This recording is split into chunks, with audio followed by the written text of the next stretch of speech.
Hi, welcome to the BAFTA crew. This is our BAFTA live stream entitled The Practical Application of Agile Values in Game Development. My name is Mark Burridge. Hi there, my name is Stefan Alutis, and what we are hoping you will be taking away from this stream today is a bit of a shared understanding of Agile values and Agile principles, and as Mark said, how they can be applied to your day-to-day work as a dev manager or producer on a video game or software project. We want to share some first-hand experience, things that we at Creative Assembly have learned running multiple Agile projects, and share some tips and applicable best practices that you can take on for your projects or your teams. And we also hope that you will leave this stream, this presentation, with a bit of encouragement to run an Agile process for your project. Yeah, one of the main reasons we chose this topic is we're aware that Agile is something that's discussed theoretically and in textbook fashion quite regularly, but the reality can be quite different. So we really want to make this quite a relatable talk, and we promise that we'll limit the amount of buzzwords that we use, but you can judge us in the Q&A as to how well we're doing with that. All right. Yeah, as I said, my name is Stefan Alutis. I'm a senior development manager at Creative Assembly. I have been with CA for almost 7 years now, and during that time, I've been working on the Total War Arena team. That's where Mark and I met. That's where we work together. And recently, I am on the Total War Warhammer team, the Total War Fantasy team. And my name is Mark Burridge. I'm a senior dev manager on Arena. I've been at CA for about 2.5 years, spent the majority of my time on this lovely project. And prior to that, I spent about 10 years as a technical project manager in web and software. So a little bit about Total War Arena that I'm going to be framing a lot of my talk around. It is a free-to-play game. It's currently live in China under the publisher NetEase. The reason why we looked into free-to-play games about 8 years ago is CA before that point had done many traditional box products, and we wanted to explore the market and see what we could do with the battle aspects of the Total War franchise. So it's a 10v10 strategy online multiplayer where each player chooses their commander and their faction and the 3 units they want to take onto the battlefield. And from there, they fight it out to capture waypoints and either have the most control at the end of the battle or to capture your enemy's base. So why did we move to Agile? So as I mentioned, the majority of CA's products up to that point were traditional AAA box products. And moving over to doing a live game meant that we needed to take a different approach to that development. Like a lot of AAA studios, the AAA game development is quite traditionally waterfall. But with a live game, we needed to be able to react. We needed to be able to listen to what the community was saying and make quick decisions. And we decided that Scrum was better suited as a framework. And our game teams at the time mostly comprised of single discipline teams, but we wanted to have cross-discipline teams who could create features and content from start to finish and get them ready to be shipped. So these were sort of the underlying factors as to why we moved over to Agile. So the team structure for Arena is fairly typical, looking at the top levels. You've got the game director or the product owner, if we want to put it more into Agile terms. They would usually be the lead designer, and they were on Arena's case, and they held the creative vision for the game. The dev director would then oversee scheduling, team management, structure, budgets, and works closely with the game director to actually deliver the product. And then we've got the tech, art, and QA directors/leads, and they all head up their respective teams and make sure that we're being as efficient and as proactive as we can be within those different disciplines. So we then split up the teams into individual pods, and the ones that we had the most of were our feature teams. So they would have within them what we call a story owner, and again, those would be the lead designer within the feature teams. They would have a dev manager running alongside it, and then the teams were predominantly made up of designers, UI artists, UI coders, client coders, and QA. And that's a key point that you'll see across all of these teams. We have embedded QA within each of the teams so that our definition of done is a lot stronger because it's been tested within its individual feature stream. And we're confident then that when it's ready to be pushed up to join the rest of the product, that the majority of the issues with the feature itself have already been found and dealt with. Alongside those, we have the content teams. So just to give you a bit of context, the difference of these, the feature teams, they would be looking at the battle itself, player progression, daily missions, things like that. The content team, as you can see with the disciplines we have, were a lot more art focused.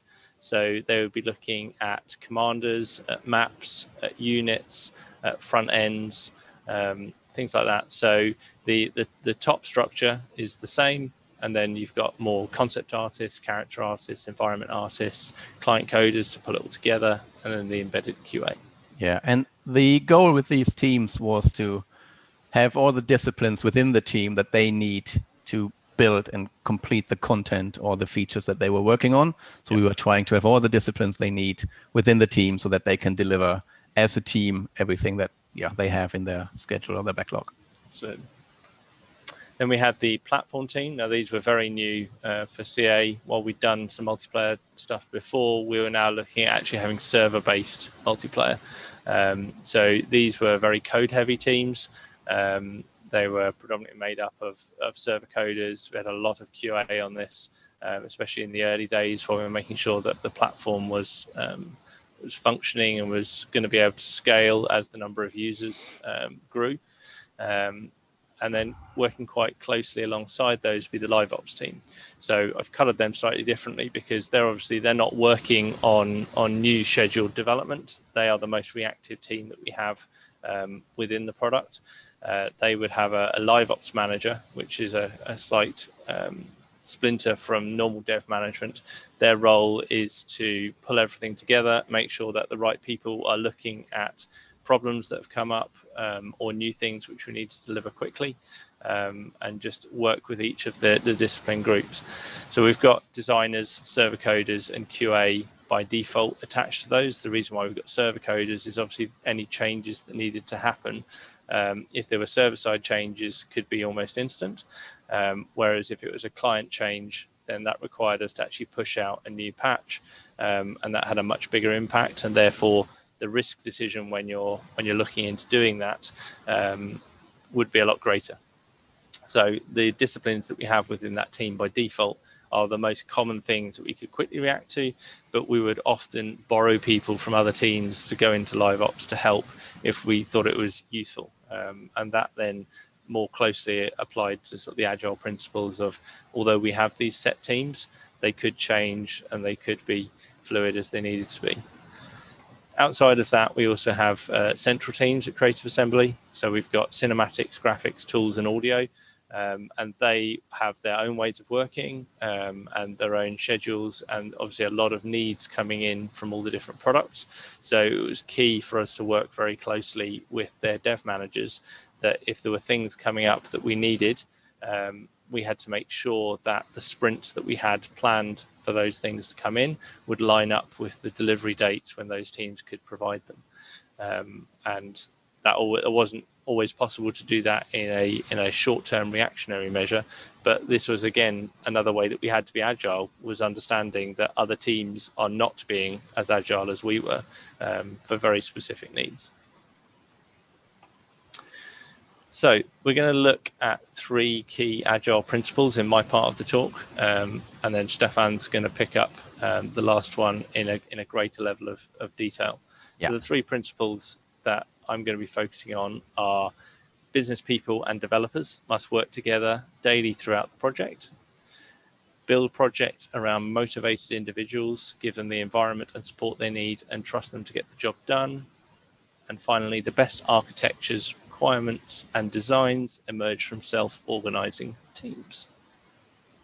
Later on in this stream, there will be, after my part of the presentation, there will be a list with reference material. There you can find a list to the web sources where you can look at all the 12 agile principles if you're interested in reading up on all of them. So there will be more information shared about that later on. Great.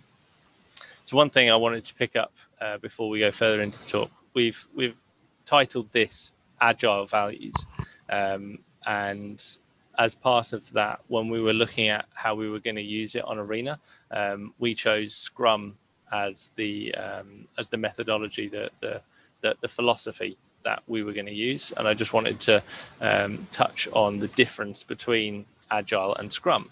And Northeastern University in the US, they gave the best definition I could find, where the key difference between Agile and Scrum is that while Agile is a project management philosophy, which utilizes a core set of values or principles, Scrum is a specific Agile methodology that is used to facilitate a project.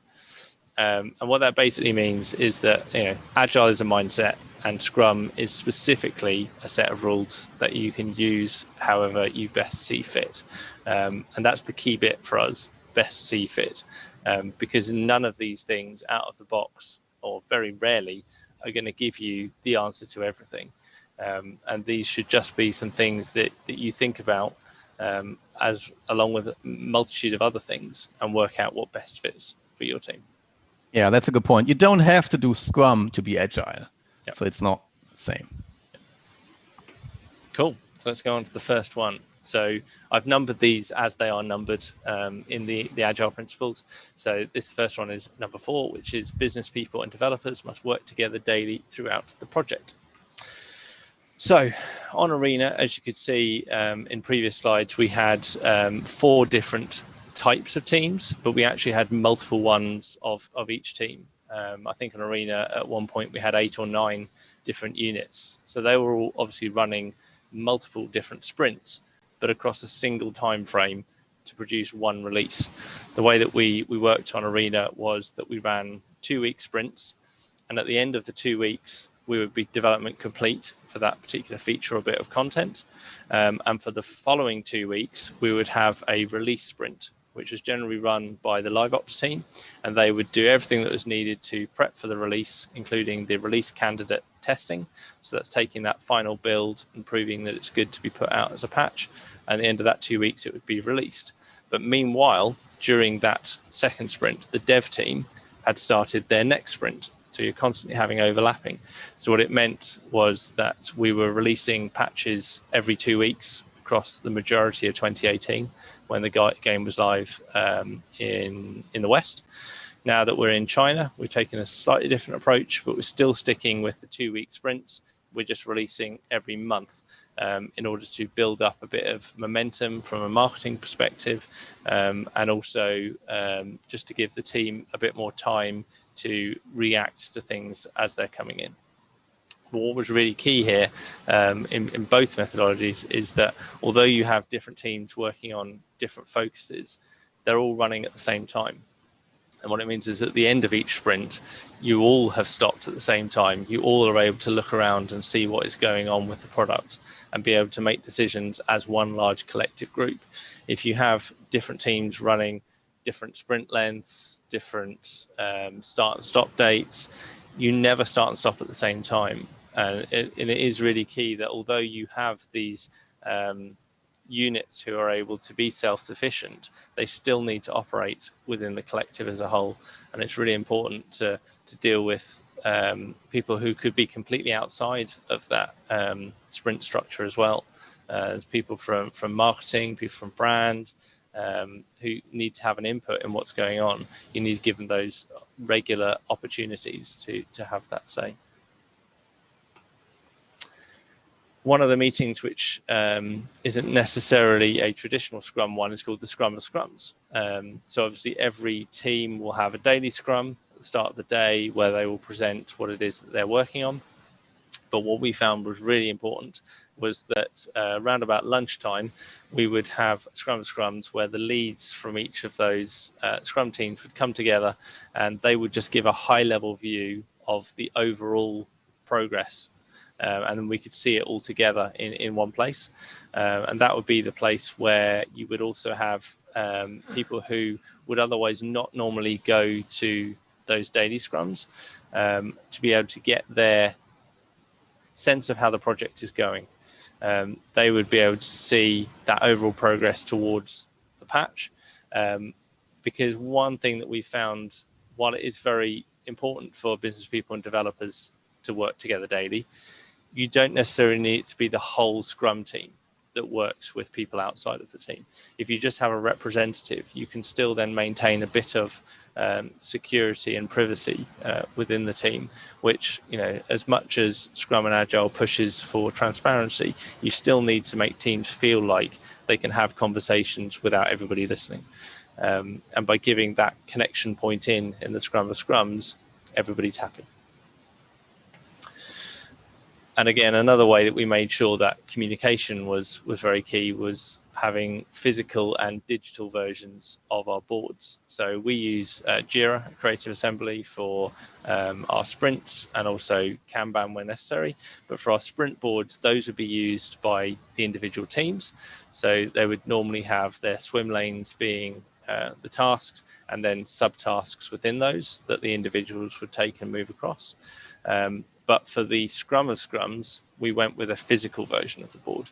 So we had printouts of each of the high-level tasks, and we would have physical columns where we would move them across throughout the sprint.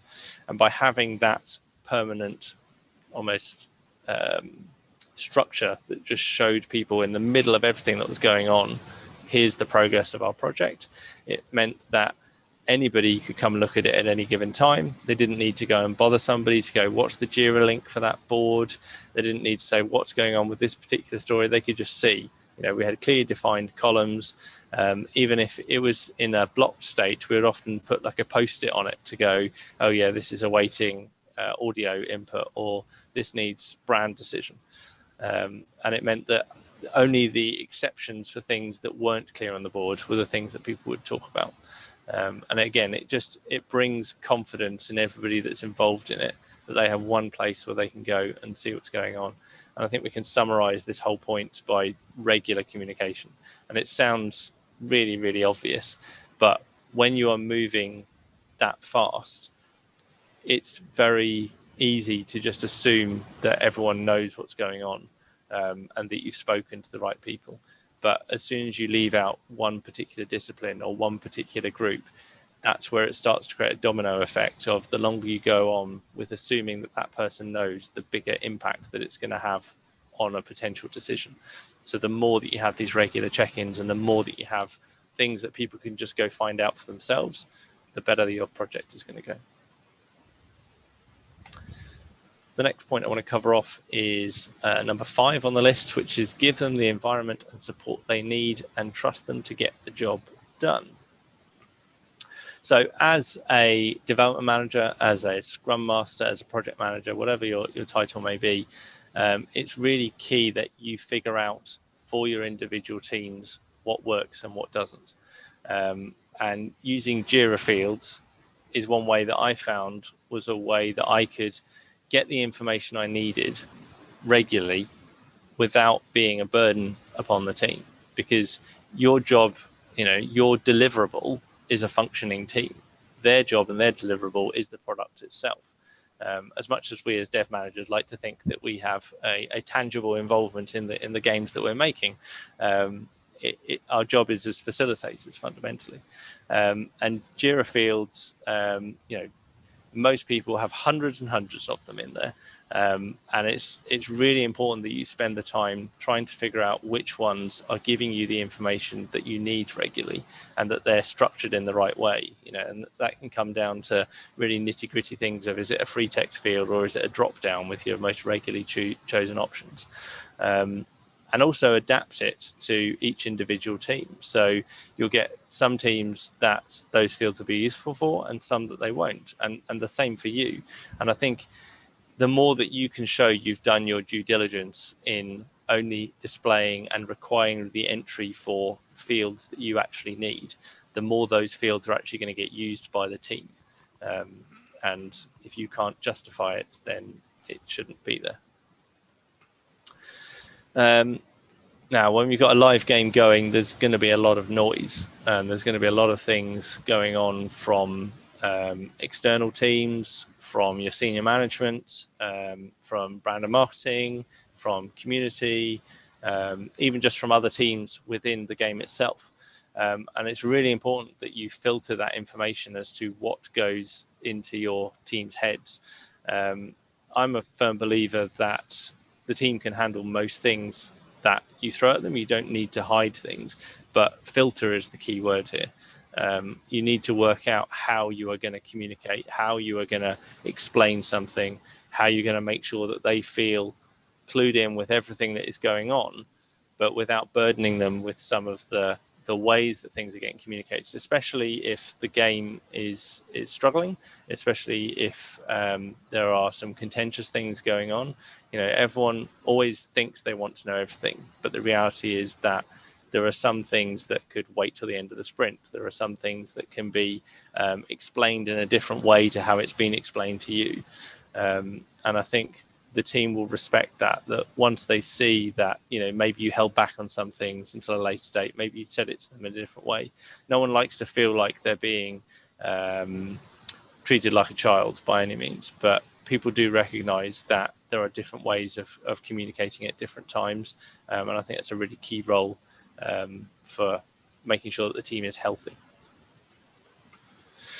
And finally, facilitate, don't interfere. I think in traditional project management methodologies, there is a large burden of responsibility on the project manager to make sure that it is delivered. And to a certain extent, that is always going to be true because of the nature of how we think.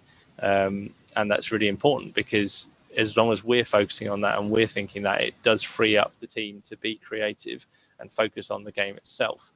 But in Scrum and in Agile as a whole, there is an onus on the team being able to do things themselves. And I think if you think of it more as things that we would traditionally class as administrative, a lot of those things aren't actually necessary for a producer to do. If you have simplified it to the point where the team understands why it exists, so time tracking, entering JIRA tickets correctly, providing estimates, all of these things, as long as they can see as quickly as possible why what they're doing affects the overall health and strength of what you're doing, then you're helping them help themselves. And your role can be to just guide them through when they have problems. For me, a good example of this is a daily scrum or a stand-up. If you're in the middle of that circle and you're turning around, asking everybody for what did you do yesterday, what did you do today, what are your blockers? They're just talking to you. They're just giving you an update. They're not interacting with each other, and they're probably not even listening to each other. If you can get to the point where they are running that themselves and you are outside of that circle entirely, just listening for any things that you can help with. So really it's about the blockers and about just picking up if they were working on something that isn't in the scrum. That's the point where you know that stand-up is working really well. And even, people mentioning things they weren't working on, a well-run daily scrum, the rest of the team will go, well, why are you working on that? That's not going towards our overall sprint goal. So you shouldn't even need to get involved to that level. It's about finding a balance, because certain teams will need more hand-holding than others, especially if this is all new to them. But helping them understand that you're trying to get to the point where they are running this themselves gets to a really, really healthy and positive place. So really the headline for this is supportive facilitation. You want to be their parent as much as anything else, as weird as that sounds. You want to be the person they can go to when they've got problems and they can be really open with. And I think if you are taking that traditional administrative project management hat, that isn't a role that naturally fits with. That isn't somebody that someone is going to come and be quite open and explain what's going on with them.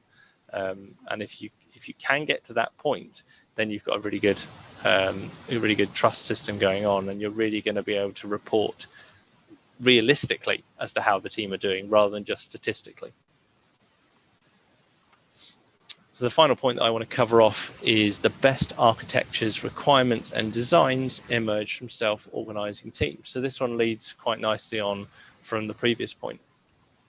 So you're bringing in a process that makes sense to the team so they want to do it. Now, I can think of numerous team members who never really want to do process and just want to get on and do things.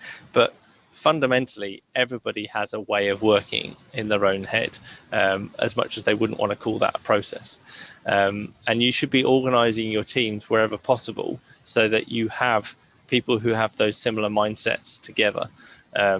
If I look at my platform teams in the past, which were very server code heavy, compared to, say, the content teams, which are very artist heavy, you're still having cross disciplines within those groups, but they are going to be led by a certain type of mindset.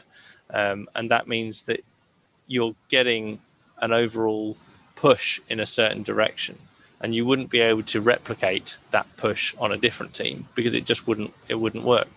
One thing that I found really interesting was we tried using statistics to help teams get to the finish line. And on the feature team, for example, when they were going through a big bug fix push for a particular feature, they liked the fact that every day I would put up on the TV screen the number of bugs they'd fixed yesterday, who had the most bugs assigned to them, all these sort of stats, and then they would gamify it and they would figure out ways that they could improve it for the next day. We tried doing a similar thing with the platform team, who I thought had a fairly similar mindset to the feature team, and they absolutely hated it, and it was completely deflating to their progress. So we looked at different ways that we could just go, okay, let's just look at the tickets just from a non-statistical point of view. You can just see the columns, you can just see how many are moving across, and it isn't so black and white numbers in your face. And that worked for them. And then that became a process that they ran themselves. So the more that you can listen and respond to what works and what doesn't, even within the same project, these separate teams need to have their own identities and feel like you're not just doing, the same cookie cutter approach to all of them. This is a slightly controversial one, but don't limit your Scrum training just to your Scrum Master. If you only explain at a really in-depth level what Scrum is to one person in the group, they're not going to be able to explain that properly to the rest of the team, no matter how good they are, and you end up getting a diluted message. Whereas we sent a lot of our team, mainly the designers, on the Scrum Master training as well, and I found it fascinating that over the next few sprints, we suddenly saw the designers saying things that the Scrum Masters had been saying, even though it wasn't necessarily their role. It was just that they had a better understanding of why it was we were doing it.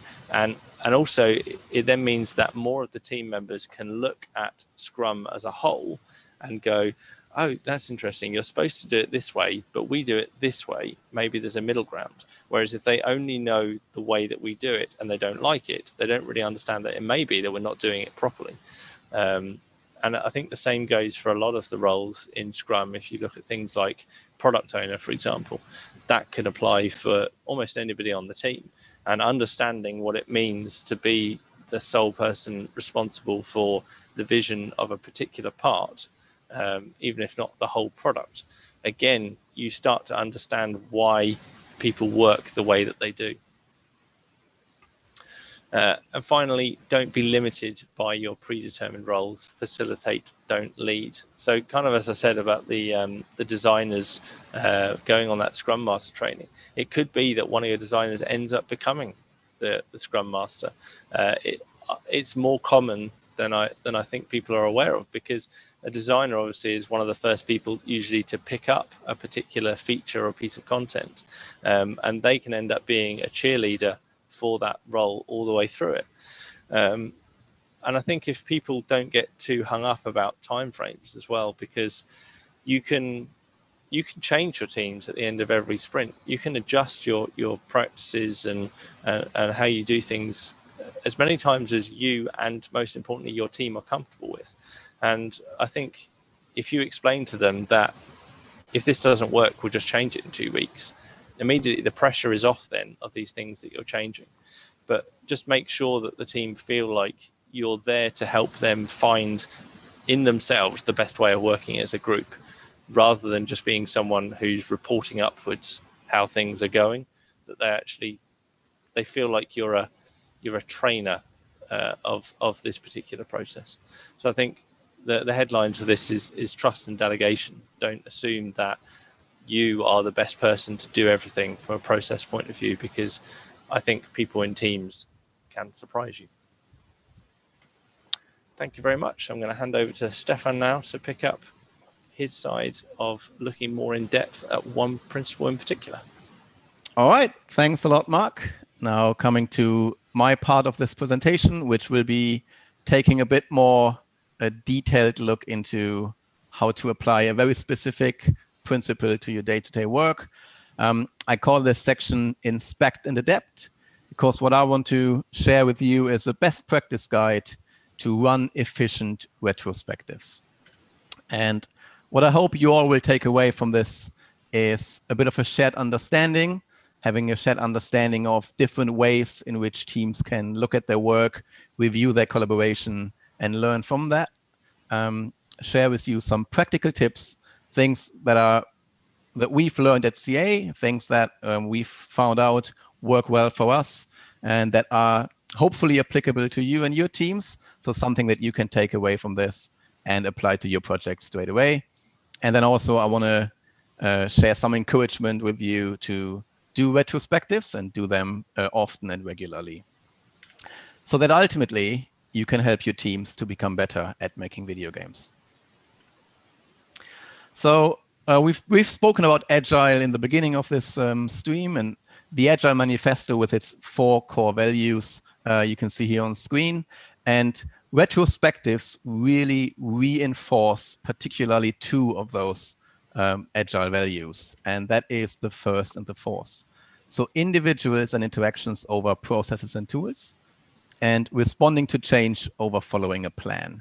So this is what I will be focusing in this part of the presentation, in particular, the 12th Agile principle, because Agile principles is where the values from the manifesto are applied to the day-to-day work. So this is where we are Agile, so to speak.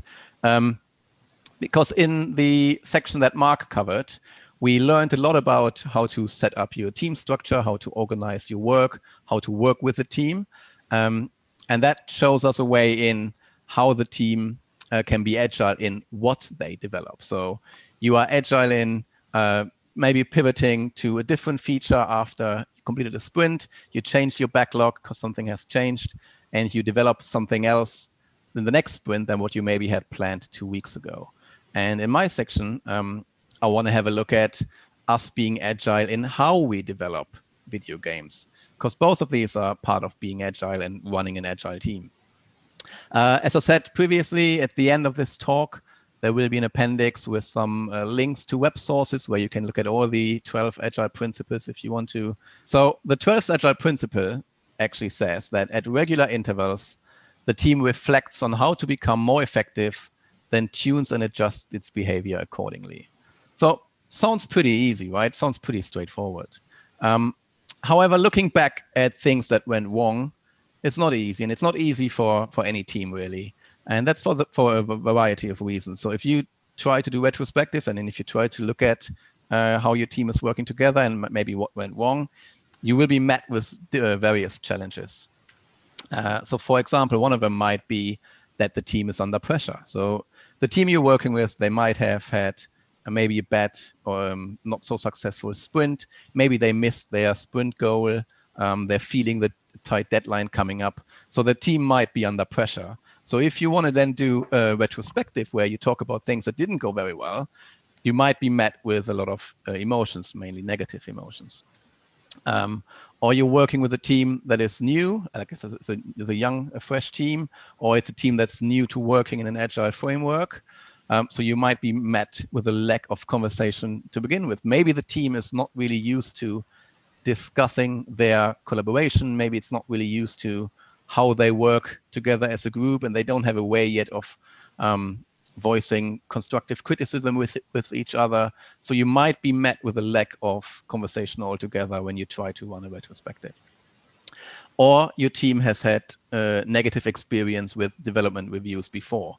Some of you might have been in a post-mortem already, where maybe it was a really painful post-mortem. It was at the end of a difficult project, took forever. People were venting a lot and finger pointing, accusations were thrown out.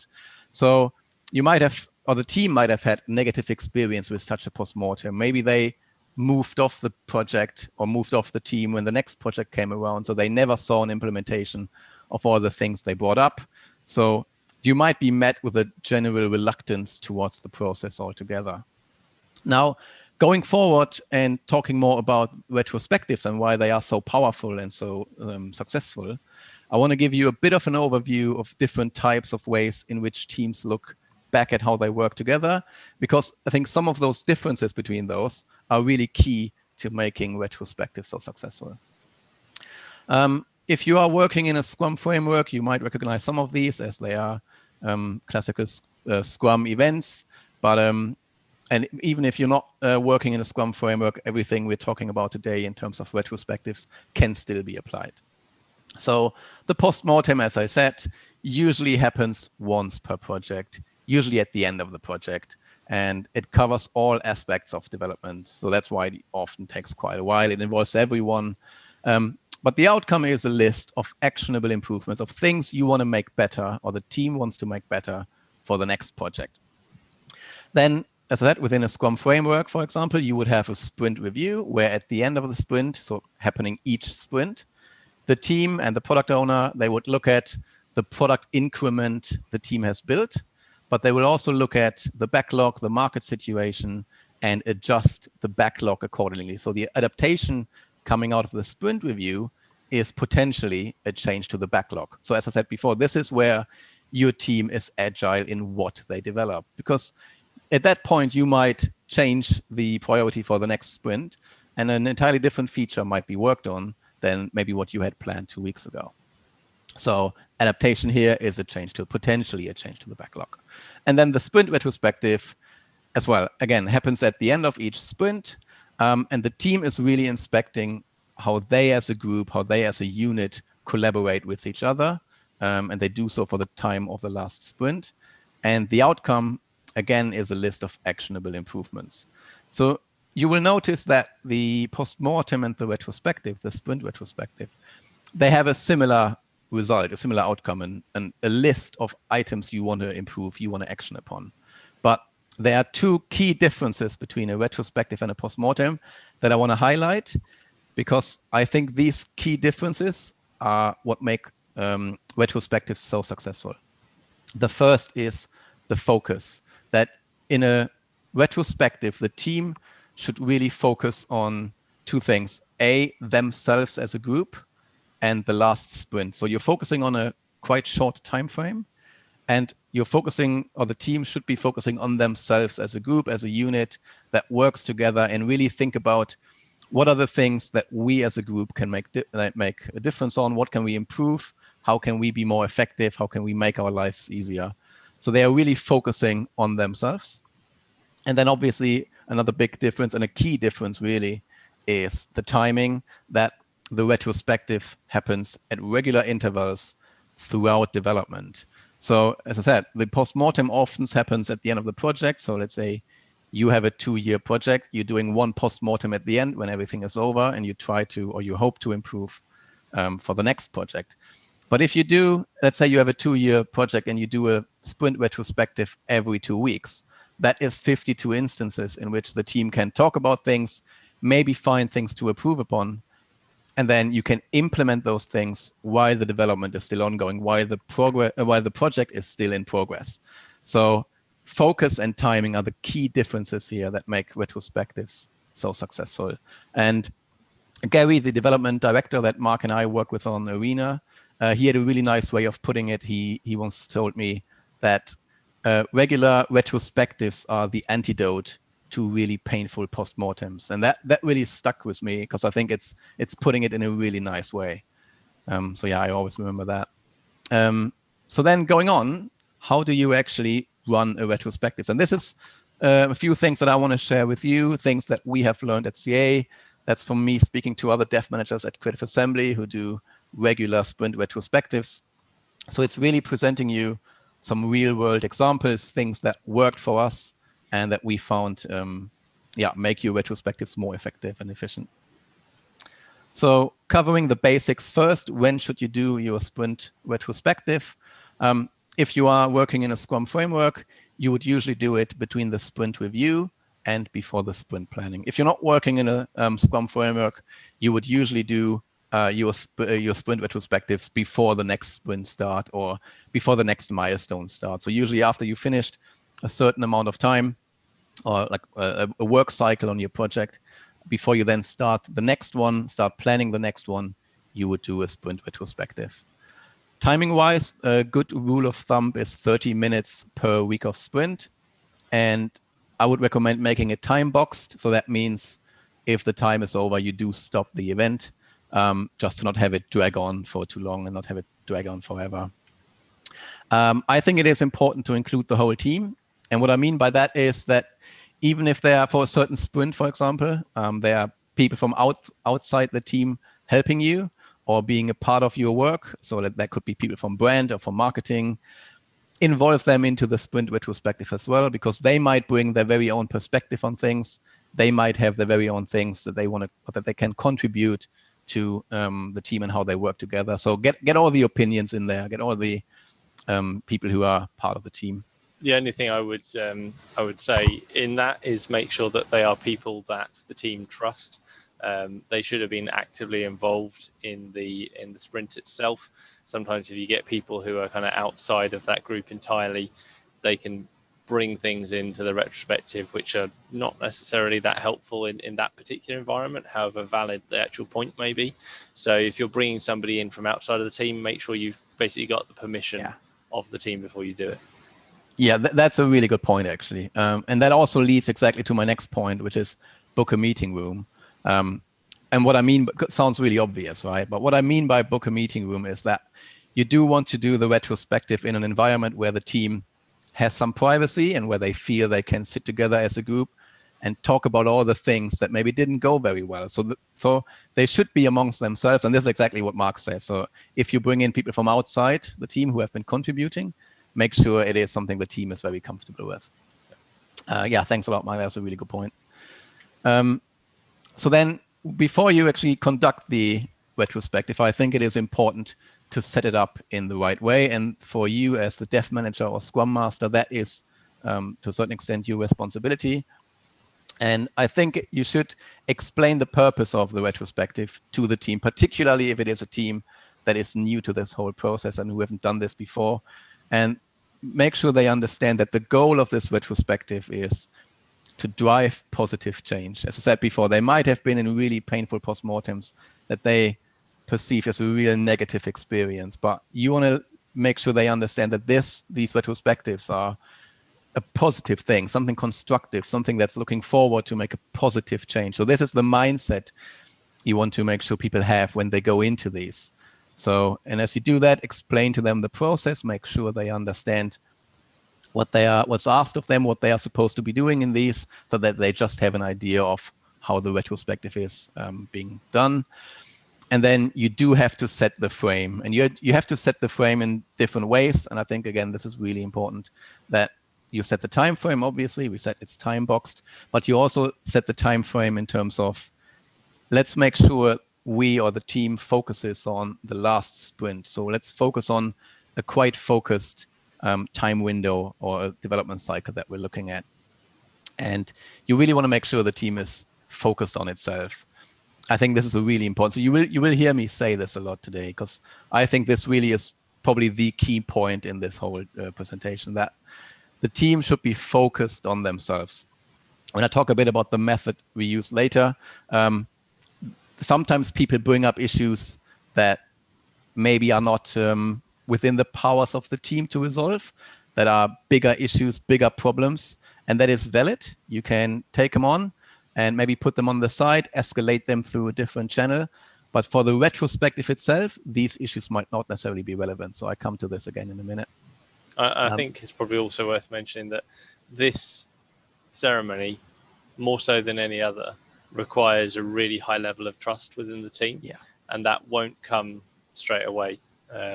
You will probably have some extremely painful early retrospectives where people just don't get it. They haven't got that buy-in just yet. And I think the more that you can do the steps that Stefan's explaining here, the better chance you have of getting up to speed quicker and helping people really engage with it. But yeah, be prepared to have a few where it's like pulling teeth. Yeah. The good news is, though, they get easier over time. The more you do them, the more painless and frictionless and easy they get. Yeah. And actually, yeah, again, brilliant point, Mark, as if we prepared for this. You also have to set the frame in terms of frame of mind. So make sure that people go into these meetings and that they try to be honest but constructive, and that they focus on improvement. And this is not the stage for like blaming or finger pointing or just talk. Like, approach it from a positive, constructive standpoint. I think this is really important. And as Mark said, the team needs to trust you and each other. But a way to get there, and I found this personally really helpful, is to, before maybe you do the very first retrospective with your team, make sure the leads from your team are on board and are buying into the idea and do understand what you are trying to get out of this, or what this retrospective is for and aimed at. Because we found that if the leads are on board with this, then particularly in teams with a lot of junior developers, they will often look to their lead and like look at how he's reacting to this whole thing. And if they feel their leads are buying into it and their leads are on board with it, they will very often follow their lead. So I think it's always a good idea to have your leads on board with this, which basically is true for everything. So the method then we do to actually conduct or run the retrospective is what we call start, stop, continue. There are various methods out there that you can use. Again, in the links I have in the appendix, there are really good reading resources on this, and you can find other ways of doing this. But this is one method that we have been using at Creative Assembly that has been working really well for us. And yeah, as I said, it's called start, stop, continue. The team gets into the room. They each take a Post-it or a bunch of Post-its, and ideally they are prepared, but if they're not, within that meeting, they sit down and they have a think about their collaboration as a group and the last sprint that they have just finished. And they think about, what are the things that maybe didn't go so well? What are the things that we should stop doing in the next sprint? What are the things that we're maybe not doing yet? What should we be doing? What should we start doing in the next sprint? And then there's the continue column, which is, what are the things that we are doing that we really like, that's working really well? What do we want to continue to do in the next sprint? And this is actually brilliant. This is exactly what this is about. Use this also as a celebrative moment where you talk about the things that are working well. It's not just talking about things that are not working well. It's also talking about the things that work really well and celebrate those and agree on continuing with them. So again, it's everything is in a positive spirit and a productive and constructive spirit. So once developers had like a few minutes, maybe 10 minutes, maybe 15 minutes to just write down the things that they want to bring up, they would go up to a whiteboard. So I would prepare those columns on a whiteboard. Developers would come up, stick them up on there, and while they do so, they present their points to the team so that everyone can ask questions. They can talk a little bit about it. They can discuss it. They can ask for clarification. But it's always good for the devs to a little bit present the points or the topics they want to bring up. And it's a one topic per Post-it. If they've done so and you've made the round, you can go in as the dev manager and maybe group them by theme if many are covering the same topics. And then you could do it, but you don't have to, but you could do a vote. So you could ask the team to vote on the items that they think are the most important or the most urgent ones. Again, there are different ways of doing that. You could do it by a show of hands. You could do it through a point system where everyone gets a certain amount of points they can distribute. But yeah, you don't have to do it. It's just one way of getting those items into a prioritized list, which with then your outcome or your adaptation from the retrospective, which is a list of actionable items potentially sorted by priority. And then, yeah, you can see here on the right, maybe on your list, there are already a few items from your previous retrospective that you have already worked on, that you have already actioned and have already solved. So during all of this, or when you are running the retrospective, as a development manager, I think there are a few responsibilities that you have and a few things you should keep an eye on. I mentioned team focus before, and I'm mentioning it again because this really is something you sometimes have to keep an eye on, because within those meetings, and especially if they are like open and people are bringing up all the things that are bothering them, people might bring up topics that are outside of your or the team's power to resolve immediately. So people might say things like, oh, we should release the game 6 months later, or our alpha is 3 months too short. So things like this. But obviously, these are not something you can just turn around and then change, or the team cannot change themselves. So as I said, it's okay to put these on a separate pile, maybe escalate to somewhere else within the organization, but try to keep it focused. Try to keep these items focused on things the team really can make a difference on themselves, stuff that concerns them as a group and their direct collaboration, so that they come up with things they can really make a difference on. It should always be process focused. So rather than talking about an individual task or an individual like person, keep it always process focused. Don't make it personal, basically. And you as the dev manager or scrum master, it is your responsibility to a certain extent to facilitate the discussion. You will find that some teams are more open to share what bothers them than others. Maybe some individuals are not as outspoken as others. Maybe you have very outspoken individuals that overimpose their opinion over everyone else. So it's really good for you to try and facilitate a discussion where every opinion is heard, where everyone gets the chance to speak up. Maybe sometimes you need to probe people a little bit. Maybe sometimes they don't have anything to share. That's fine as well.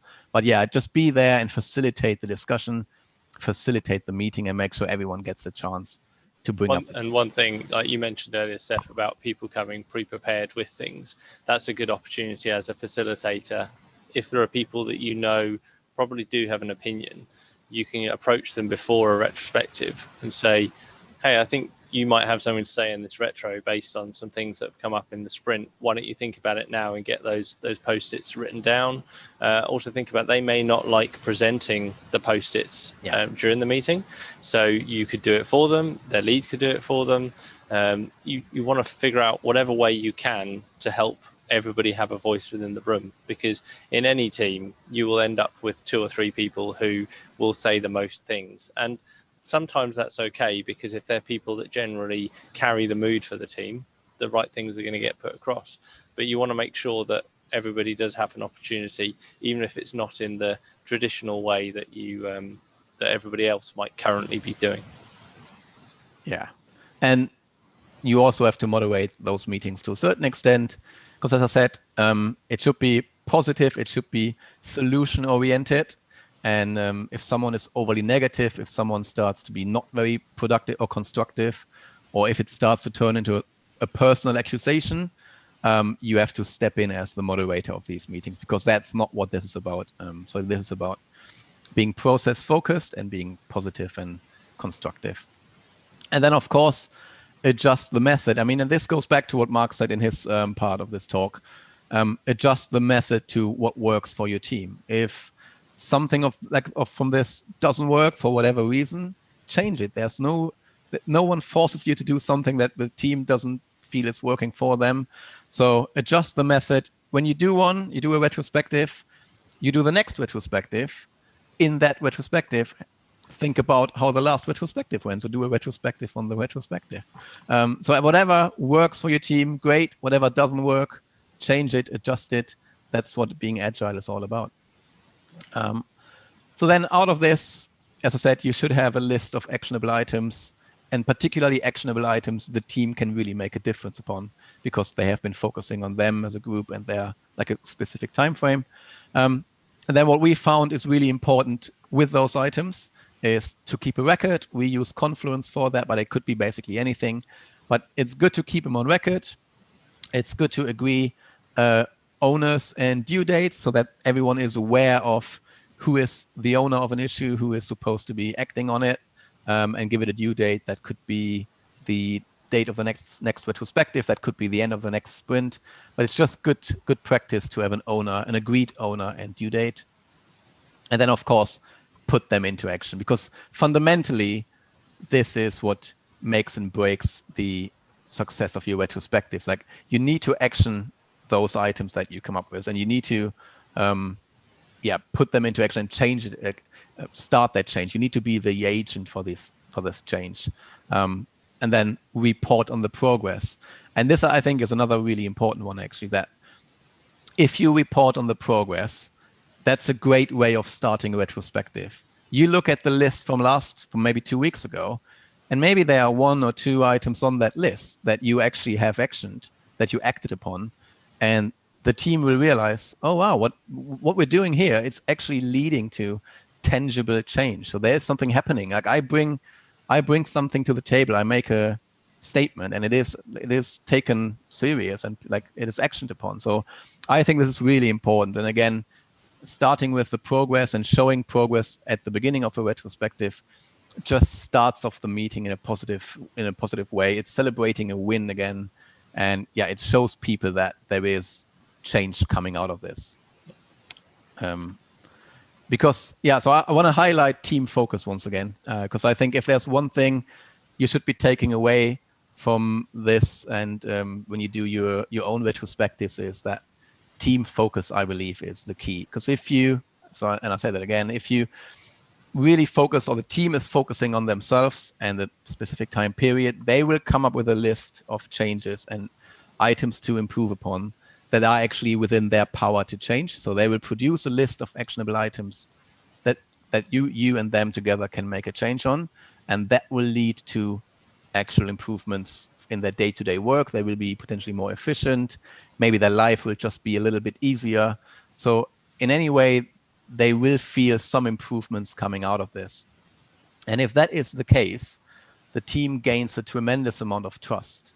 And they gain trust particularly in themselves as a team, in themselves as a unit that is able to organize themselves, that is able to change the way they work together by themselves. So they're gaining a lot of trust in themselves. They're gaining a lot of trust in the process, and ultimately in you as their dev manager as well. And if you get to that point, oftentimes you will find that teams actually start to own the process. And this is like the end goal, exactly as Mark said earlier. Right? You want to set up your team to like be as successful and improve upon themselves. And if the team really sees there's positive change happening, they oftentimes will take on the process and own it themselves and drive it themselves, because they feel something positive for themselves is coming out of it. They see the benefit.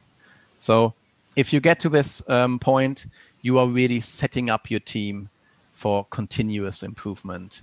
For continuous improvement. So fundamentally, if done right, retrospectives can help the team to mature and form a team culture. So it can really help your team to progress.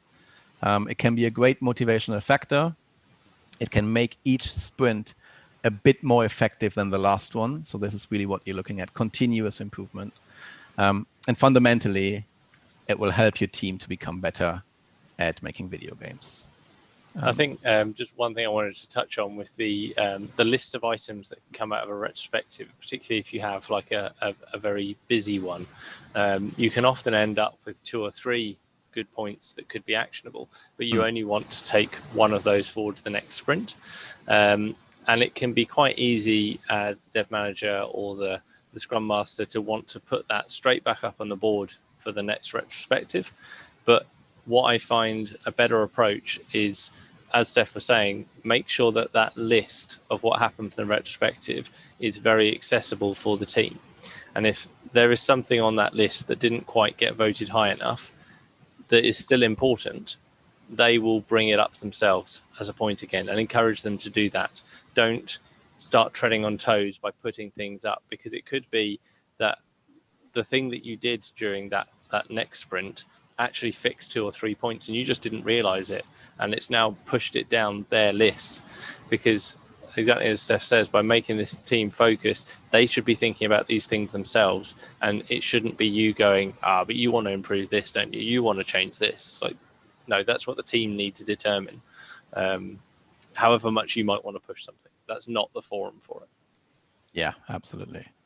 All right, and that actually concludes my talk. So on the next slide, I'm just putting up a few links to online resources that I recommend you have a look at. There's great material, like there's tons of material out there. There's some really good stuff on these links. So have a read, and if you really want to dive into the topic, that's a great place to start.